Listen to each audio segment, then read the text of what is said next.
What up, guys? New Vampire Chronicles TV section, getting right into it. Fire Force episode 15. Yes.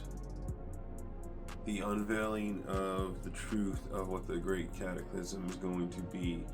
The images inside of people's minds essentially taking over what they see. And for those who know, we understand where this is going. Soul Eater, but what? Really cool though to think about the hypotheticals now, because what was Conrose talking about when he said, "Benny, imagine if your doppelganger popped up." What? Let's pump the brakes on that one. Fuck, no, that'd be bad. Very, very, very bad. Really happy that Show was able to go back in time and see his mom's memories. Mari, I I feel for her so much. Random shout out to mamas who dealt with that kind of disapproval, that kind of rejection, heartbreak from their own mothers when they have a baby and it didn't go the way they wanted it to. Nobody's here to fucking judge you. Nobody should judge you, especially your mother, much less anybody who loves you. So that was a really, really hard moment for me to watch, especially coming from a single mom of five. It was really hard to watch her in the hospital bed when her mom is essentially just berating her and telling her how worthless she is because she doesn't know the father and all these things. All I'm thinking to myself is, did the doctors not tell her that like she really had a virgin birth? Did they not tell her that? Like, they all believed it. So I don't understand why her mom had to come in with such rage and such frustration. It was very intense. It was like, oh my god, your daughter sincerely was talking to you and telling you that really doctors believed her more than you did. The actual evidence, whatever. That shit was really sad and so surreal that I know women in my life who've had that kind of strife with their own mothers, and it's not anything that I wish on anyone. The heartbreak of knowing that they just don't want to believe what you're telling them. I'm so sorry. That was such a really intense moment for my heart, and I just really was like, she's a trooper for pulling through. And I almost cried when she looked at Shinra. It was just like, you are perfect, and you're the hero of this world. I was like, it's a good moment right there. Ooh. But back to Show.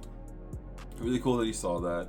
Really cool that he's able to communicate with his mom that quick with the dollar link and pop in there and see her as fast as he did.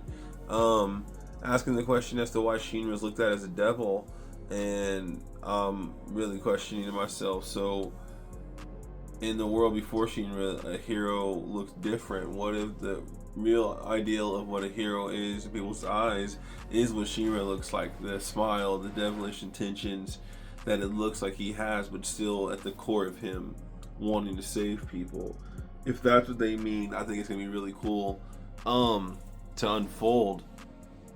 But I don't know what Show meant when he said there's somebody's trying not to acknowledge my brother's existence and I won't allow it.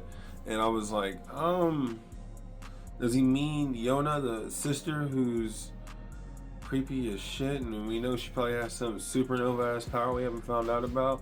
Or what did he mean when he said somebody's trying to not acknowledge my brother's existence? Like, what does that mean? Who? Show? Like, how do you know? He's fucking dope, by the way. Show is so cool. Fucking stopping time, turning into feathers, and then coming back. That is so crazy. He's good. He's really good. Like, wow. Show. The old man that's talking to him about his mom, and he's just like, wow, for a young man, you're very mature, man. He's a full ass general. What do you mean, bruh? He could piece up your whole family at the blink of an eye. That's how crazy he is. Sorry guys, my hair is a little messed up. You know, it's kind of going crazy on me, but getting my hair done this weekend, so it's fine. But yeah, no, this episode wasn't too much flexing. Kind of you would say a filler episode, but it kind of just like laid the groundwork for how the rest of the season has to unfold. Almost questioning more what them looking at the moon and thinking to themselves, that's what everybody depicts the moon as. Is that everyone, them included? Like, what do they mean when they say that that's the image everybody has in their eyes of the moon? So what's the image everybody has in their eyes of the sun? And vice versa, each other. And I thought to myself, how disturbing is that to think about, like, you individually, like, aside from Fire Force, you individually. How creepy is that to think about the fact that it literally, how somebody else sees you could be how you come back. Could be the evil doppelganger version of you. Somebody who looks beyond what you are and can see your other side, I guess.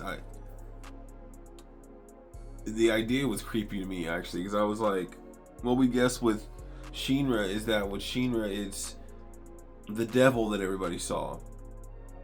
With somebody like Benimaru is going to be a straight menace to society. I went crazy and thought about Obi, the Fire Force squad captain. Like, he's just buff as shit in regular life. Man, what would he look like as a doppelganger? What about Arthur, who is my favorite character in Fire Force? Yes, Arthur.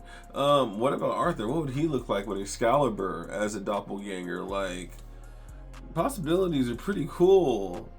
The sister, her doppelganger, who clearly is the source of Amaterasu. Like, okay, so the complications of all those things intrigue me a lot, and really even more so, what would somebody that you think really cares about you but secretly think something about you, what would they perceive you as? And what if you came back and you saw what they perceived you as? And you're looking at them like, oh, that's what you saw in your eyes when you thought about me? Wow. Just on fire, screaming at the top of my lungs and ready to kill anything. Okay, cool. Cool. So I'm just a murdering monster machine. Alright, it's fine.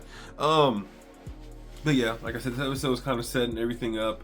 Obi at the end kind of setting them up to go and basically gear themselves up for the 8th pillar to come, which gets me really excited. Only 3 episodes into the very end of this show and of this series, and if it's getting ready to hit the fan that hard where they're going to try to prevent the 8th pillar, or they're going to let it happen and then something different is going to change, I'm all for it. Because really, the water changing like it did, the moon changing like it did, it really does lend itself to letting you know that they can't stop it. More, they're going to have to find a way to control it. And what were they saying? What was our guy with the really bushy hair? I can't think of his name right now. Oh, I forgot it. No. What was he saying where he was just like, some of the parts from the previous world are in this world also. Like, they didn't get it all right for the next world, which is this one they're in right now. Some of those parts were brought from the world before also. So kind of saying there's a correlation between all of it, but what's going to happen is the end of the world, and it will be the end of this world, and almost saying it'll be a creation of another is what I feel like they're implying. But how does that work with people?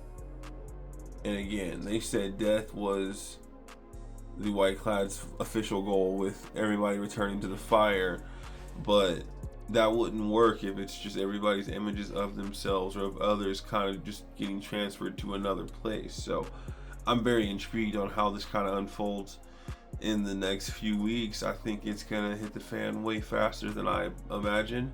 I think they still have to have episodes to cool down and like get us moved on past the show and everything. So I'm like, it really could be one of those where we get crazy episodes right in the middle, and then the end of it's like a cool down into it being over, where I'll probably cry. But wow, really had a lot of questions. I was pretty intrigued and really happy that I watched it today, because oh wow, it's gonna set things up for being crazy. And just listening to the snippet for next week is always exciting. And the intro for Fire Force is one of my favorites of the last few years. That intro is cold. It's so good. Oh my god.